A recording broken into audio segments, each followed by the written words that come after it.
Assalamualaikum warahmatullahi wabarakatuh.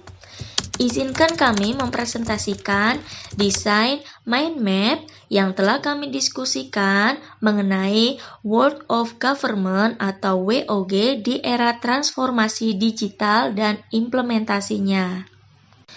Sebelumnya, perkenalkan kami peserta Latsar CPNS tahun 2021 Regional Bandung Kabupaten Bekasi. Kami dari kelompok 2 dengan nama anggota Murniati SPD, Hani Mulyati SPD, dan Romli SE. Apa itu World of Government atau yang sering disebut WOG? WOG merupakan sebuah pendekatan penyelenggaraan pemerintahan yang menyatukan upaya-upaya kolaboratif pemerintahan dari keseluruhan sektor dalam ruang lingkup yang lebih luas, guna mencapai tujuan pembangunan kebijakan, manajemen, dan pelayanan publik.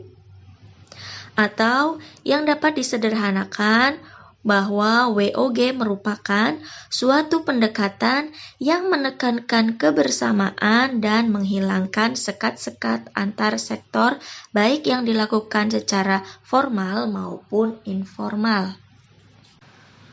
Dengan demikian, WOG memiliki karakteristik yang meliputi kolaborasi, kebersamaan, kesatuan tujuan bersama, dan tujuan keseluruhan.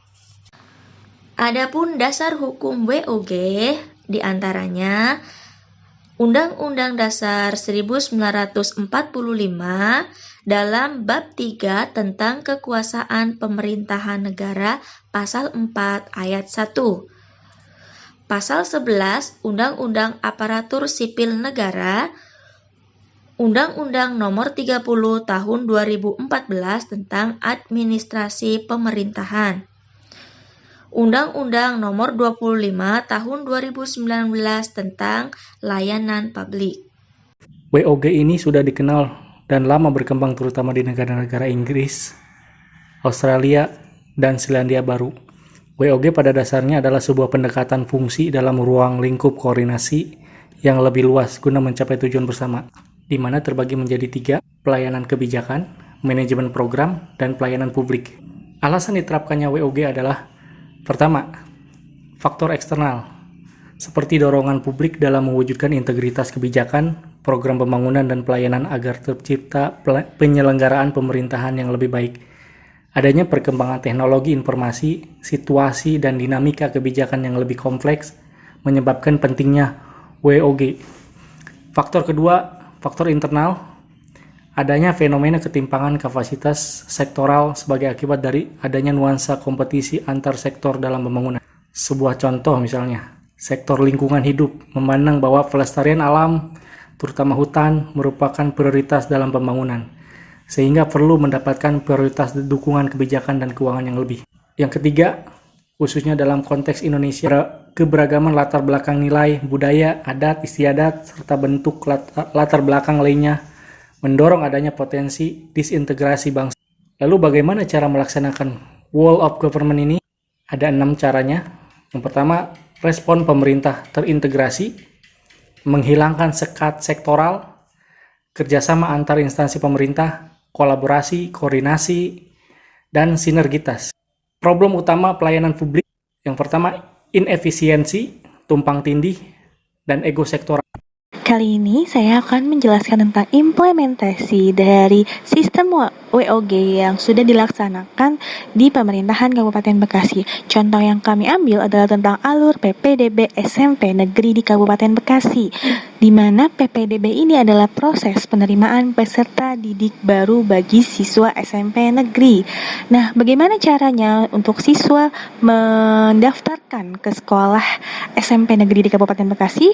Yang pertama adalah setiap siswa atau orang tua yang ingin mendaftarkan siswanya ke SMP Negeri harus membuat akun di situs KAB Bekasi siap kabekasi.ppdb.com atau kabekasi.siap-ppdb.com.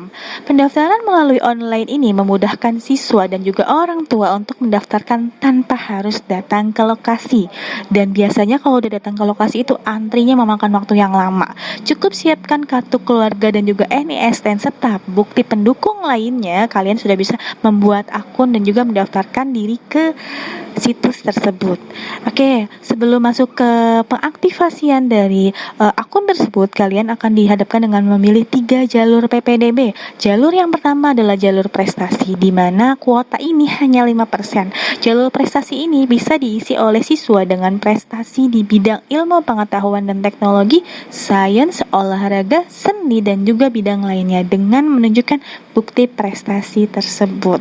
Jalur yang kedua adalah jalur afirmasi. Jalur ini memiliki kuota sebanyak 20%. Jalur ini dikhususkan untuk siswa dengan kategori ekonomi kurang mampu yang ditunjukkan dengan surat keterangan dari desa atau kelurahan.